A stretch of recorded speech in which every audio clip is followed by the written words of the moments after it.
시어머니 혹은 시아버지의 지겨운 간섭과 비교, 이간질 등으로 마음고생하고 있을 며느리들이 많을 겁니다.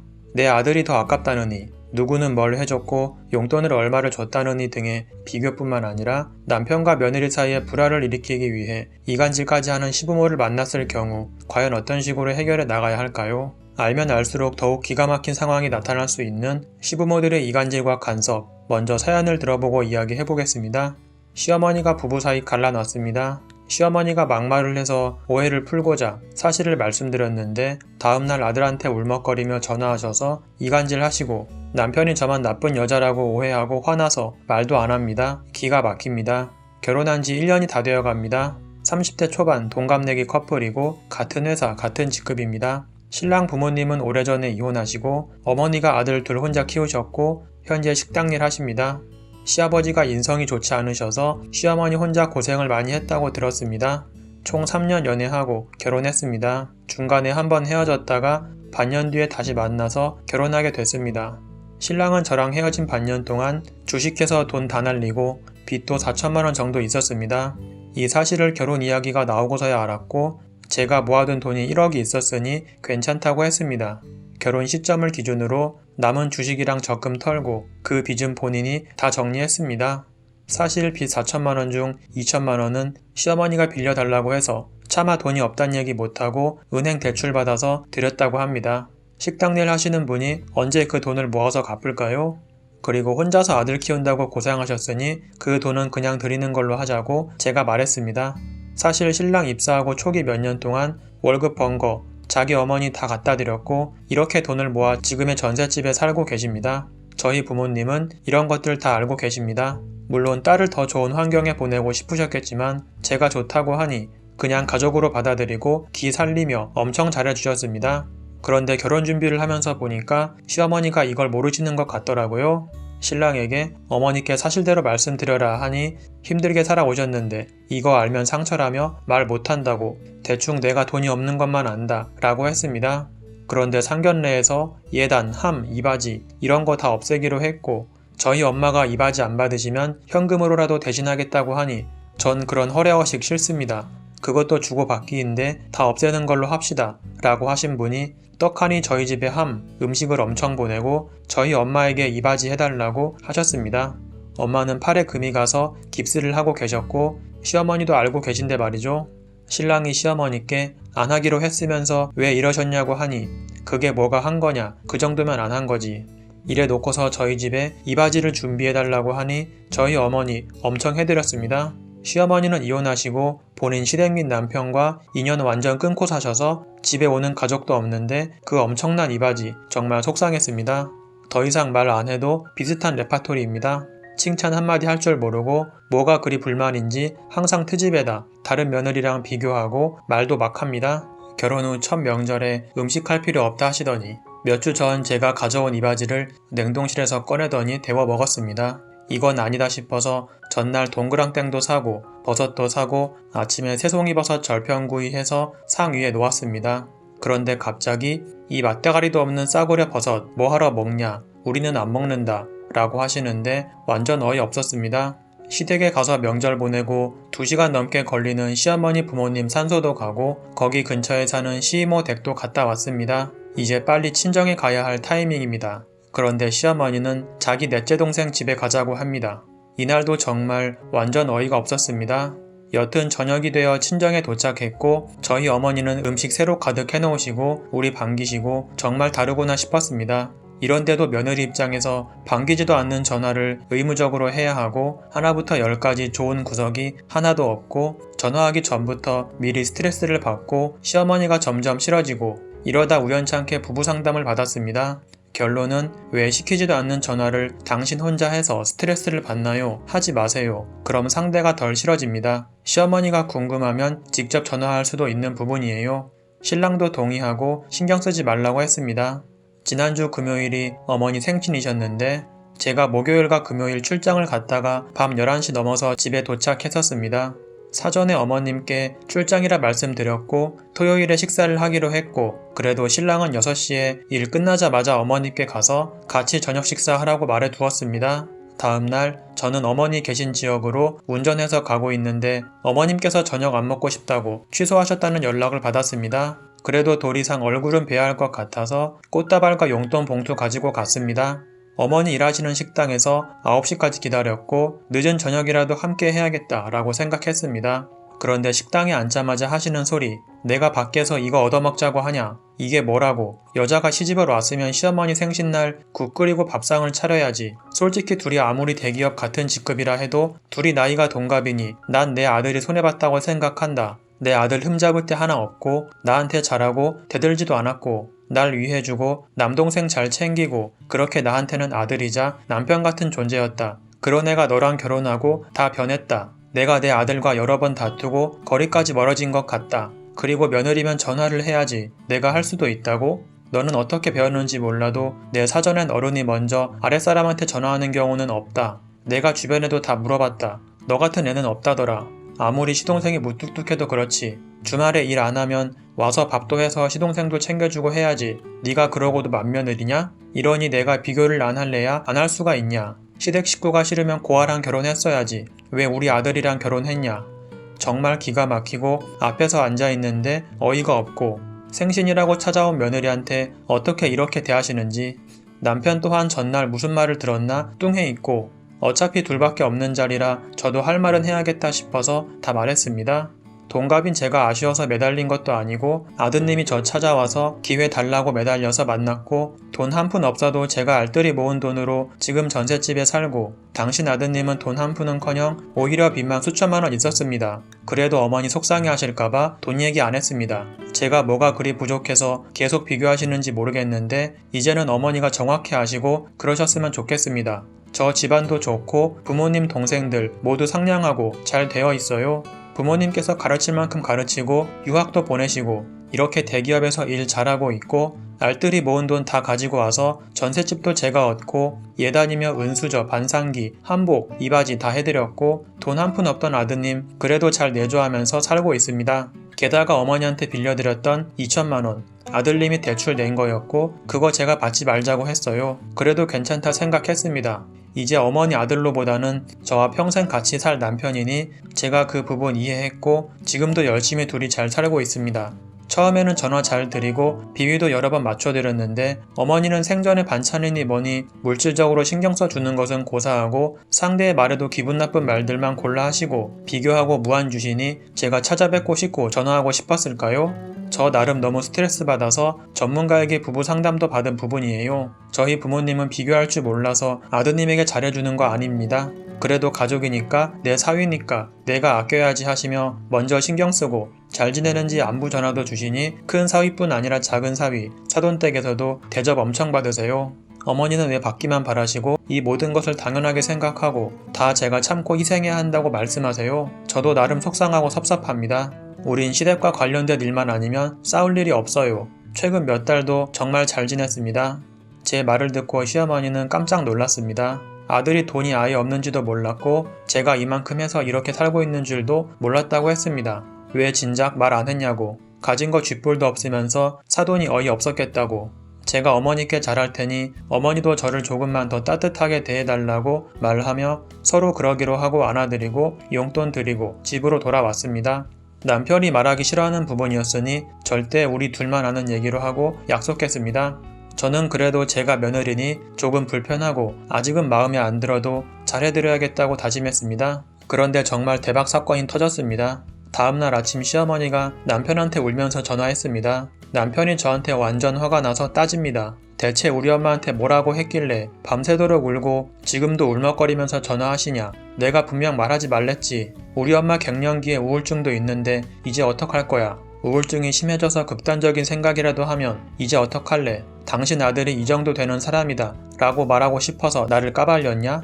대접받을 자격도 없으면서 대접 운운한다고 했냐? 돈도 없는 주제에 훈수 두지 말라고 했냐? 정말 그래도 어른한테 당신 못됐다. 어른이 섭섭하면 그런 말 할 수도 있지. 솔직히 우리 엄마한테 잘 못하잖아. 돈 거리지 마라. 당신이 얼마나 그랬으면 우리 엄마가 2천만 원 갚아준단다. 1,000만 원은 지금 주시고 남은 1,000만 원은 모아서 나중에 준단다. 이제 좋냐? 너한테 질렸다. 저 또한 어이가 없었습니다. 아들이자 남편이었다더니 시어머니는 아들한테 완전히 다른 말을 했던 겁니다. 제가 사실을 객관적으로 또박또박 말해줬는데 심적으로 욱해있는 신랑은 믿지도 않았습니다.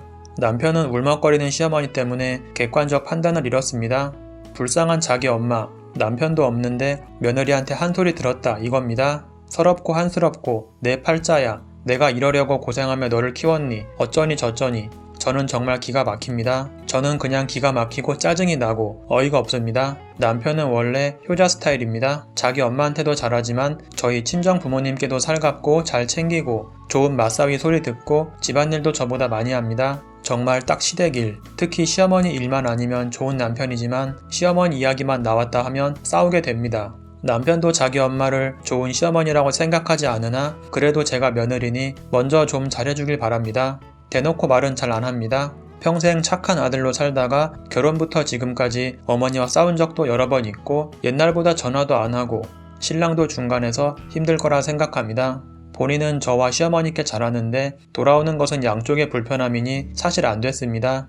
그 부분엔 미안한 마음이 들지만 시어머니 관련해서는 미안한 마음이 전혀 안 듭니다. 시어머니는 자존심이 엄청 센 사람인데 좀 꺾여서 분하고 서러운 겁니다. 그래도 한 번은 겪어야 할 일이라고 생각합니다. 애초에 신랑이 미리 다 말하고 시작했다면 지금에 와서 겪지 않았을 텐데 야속합니다. 신랑은 내가 처갓집에 잘하니까 당신도 잘해 라고 하는데 정말 노선 자체가 잘못됐습니다. 처갓집 식구들은 원래부터 완전 잘하니까 남편은 그냥 발만 얹어도 됩니다. 저는 이미 너무 여러 번의 상처를 받았고 이런 일까지 겪고 나니 시어머니 생각도 하기 싫습니다. 그래도 남편을 낳아주신 분인데 전 왜 생각도 하기 싫을까요? 아들한테는 약한 척, 가여운 척, 착한 척, 시어머니가 아들을 붙잡고 울었다는데 왜 저는 마음이 아프지 않을까요? 이혼 같은 극단적인 방법이 능사는 아니라고 생각합니다. 혹시 홀 시어머니 두신 분, 저와 비슷한 사례나 극복한 사례 있으면 들어보고 싶습니다. 다음은 두 번째 사연입니다. 이렇게 결혼 생활 유지해야 할까요? 저는 둘째 아들과 결혼한 며느리입니다. 저희 형님네는 저희와 같은 동에 살고 시부모님은 옆 동에 사십니다. 시댁 어르신들은 아들의 독립된 가정을 인정하지 않으십니다. 형님은 1년간 같이 살다 분가했고 저희도 옆에서 시작한지라 거의 매일같이 왕래합니다. 형님이 매일같이 시댁에 전화하고 함께 저녁을 먹는데 둘째인 저희에게도 형님네가 하는 거에 맞추길 바라시고 그렇지 않으면 아들을 불러다 제 흉을 보고 아주버님이나 형님네에도 푸념을 늘어놓습니다. 그리고 사실 형님네도 원해서 그런 게 아니라 강요 당하신 겁니다. 어머님 아버님은 형님과 늘 비교하며 너네 형님은 이렇게 했고 다른 집 며느리들은 어떻다 라고 하며 늘 비교하십니다. 제 나이 30, 신랑이 38에 결혼했습니다.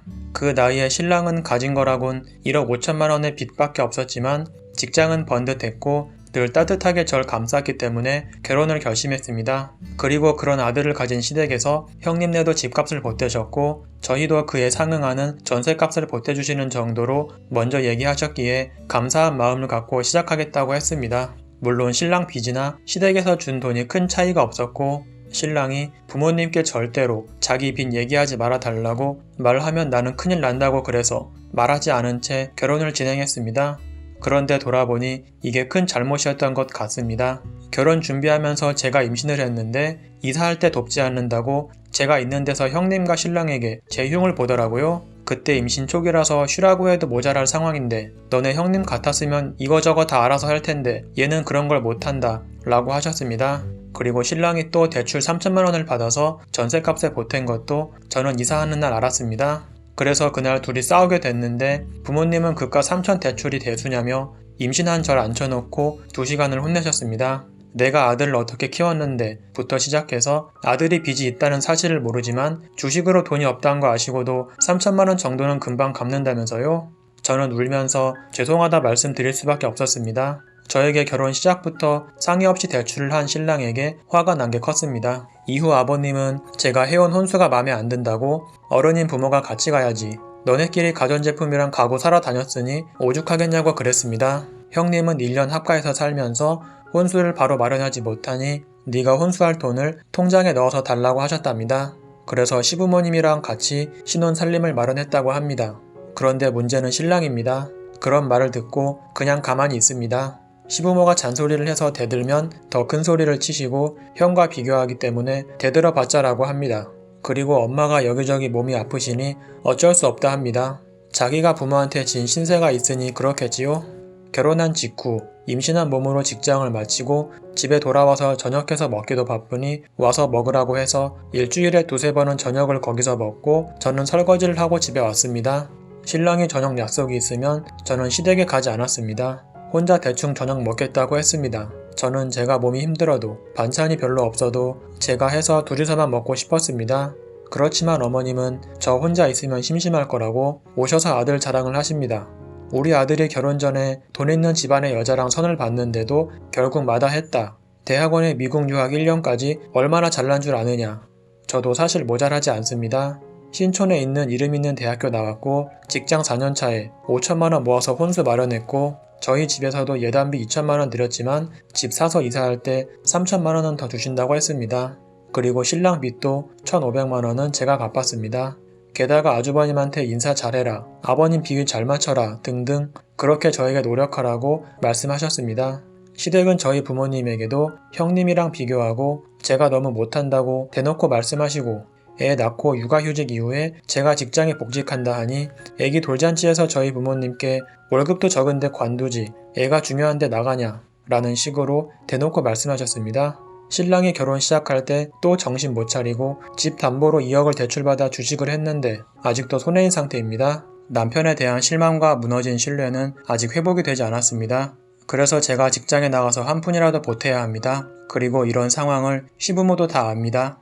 저희 부모님은 무슨 죄입니까? 그래도 딸이 안쓰러워서 직장 복귀하라며 저희 엄마는 3시간 거리의 지방에서 올라오셔서 애기 봐주시고 저희 집안 살림 다 해주셨습니다. 시댁은 바로 옆 동네입니다. 시어머니는 저희 엄마가 오셔도 손주가 보고 싶다며 비밀번호 누르고 막 들어오시고 오셔서 몇 시간이 지나도 가시지 않았습니다. 저희 엄마가 차려준 저녁 드시고 가신 적도 많았습니다. 그런데 오셔서도 자기 하고 싶은 말만 하시다 가십니다. 대부분은 자기 자랑, 아들 자랑입니다. 저희 엄마는 신랑이 딴짓 안 하고 바로 집으로 퇴근하며 애도 잘 보고 한다고 좋게 봤지만 와서 살아보니 네가 왜 힘들어 하는지 알겠다고 하셨습니다. 그런 부모에게 입도 뻥끗 못하고 네네 하는 거 보고 사위에게 대놓고 말은 못하지만 신랑도 미워졌다고 하십니다. 저는 저희 부모도 시댁도 일정한 거리를 가지고 지킬 선은 가지고 살고 싶습니다. 신랑도 이해는 한다고 하고 미안하다고 하지만 도대체 바뀌는 게 없습니다. 저희 엄마가 다시 집으로 가시고 시부모님께서 애를 봐주신다고 하셨지만 아버님은 거의 TV 틀어놓으시고 잠시 애랑 놀아주시며 애가 원하는 대로 다 들어줍니다. 애기한테 좋지 않은 간식도 먼저 주십니다. 어머님은 너무 애를 과잉보호하고 가면 늘 아프다고 하시니 맡기는 입장에서도 조마조마하고 불편해서 도우미를 구했습니다. 도우미를 구하면 거리가 좀 생길 줄 알았는데 부모님이 못 믿었다고 매일같이 오시고 저희가 퇴근하면 늘 집에 계십니다. 저는 정말 숨이 막힙니다. 직장 다니는 며느리에게 도우미가 반찬은 뭘 했고 애기는 내일 뭐 줄 거다 등등 늘 체크를 하시니까요. 애는 보고 싶지만 집에 가는 게 싫었습니다. 그런데 어제도 저희 신랑은 엄마한테 전화했는데 목소리에 힘이 없다고 저녁 먹으러 오라 했답니다. 그게 미안하단 사람이 취할 태도인가요? 신랑은 미안하다고 저에게 거리를 두겠다고 조금만 참으라는 말을 달고 삽니다. 하지만 말과 행동이 너무 다릅니다. 시부모님은 생각지도 못한 부분을 지적하시고 저 말고도 남을 비난하시는 게 익숙하셔서 저는 그 대화에 쉽게 공감이 안 됩니다. 그리고 무엇보다 그런 시댁의 태도에 저는 주눅이 들었고 자존감도 바닥이 됐습니다. 그래서 거리를 두고 싶지만 오시는 걸 막지도 못합니다. 결혼하고 저는 달라졌습니다. 퇴근을 하며 울거나 방에서 혼자 우는 일이 많아졌습니다. 자다가도 화가 나서 불끈거려서 잠이 오지 않은 적도 많습니다. 무엇보다 신랑에 대한 저의 믿음이 없어졌습니다. 돈 문제도 있지만 시댁 문제가 더 크게 작용했습니다. 같이 사는 사람을 미워하며 사는 것 자체가 힘듭니다. 저도 다른 집 여자들처럼 신랑을 아끼며 행복하게 살고 싶습니다. 그러나 결국 신랑 앞에서 부모 얘기하며 애기 앞에서 싸우는 모습, 제가 정말 싫어하는 제 자신의 바닥을 보였습니다. 애를 위해서 참고 사는 거였는데 애 앞에서 감정 조절이 안 되는 걸 보며 무엇이 애를 위한 것인지 생각하게 됩니다. 어떻게 하면 좋을지 모르겠습니다. 사연은 여기까지입니다. 나를 힘들게 하는 시어머니, 시아버지는 이미 잘못된 사고방식과 행동으로 60년 가까이 혹은 그 이상을 살아온 사람들입니다. 따라서 생각을 고치고 관계를 개선하려고 아무리 노력해도 전혀 소용이 없는 경우가 대부분일 겁니다. 결국 극단적인 방법을 시도할 수밖에 없는데 연을 끊고 살 생각으로 멀리 이사를 가고 연락을 끊는다거나 어떻게든 남편을 내 편으로 만들어서 해결할 수 있도록 한다거나 혹은 내가 더 강하게 나가서 시댁 분위기를 완전히 바꿔놓는 방법 등이 있습니다. 그러나 방법이야 여러 가지가 있겠지만 아마 쉬운 건 단 한 가지도 없을 겁니다. 시자는 결국 시자라는 생각이 들고 남편조차 내 편이 아니라고 생각될 경우 계속해서 남편과 가정을 꾸려야 할지 진지하게 생각해 봐야 하지 않을까 합니다. 한 가지 명심해야 할 점은 내가 물러서는 순간 모든 것은 원점으로 돌아갈 수 있다 라는 점입니다. 여기까지 들어주셔서 감사드리고 영상을 마치겠습니다.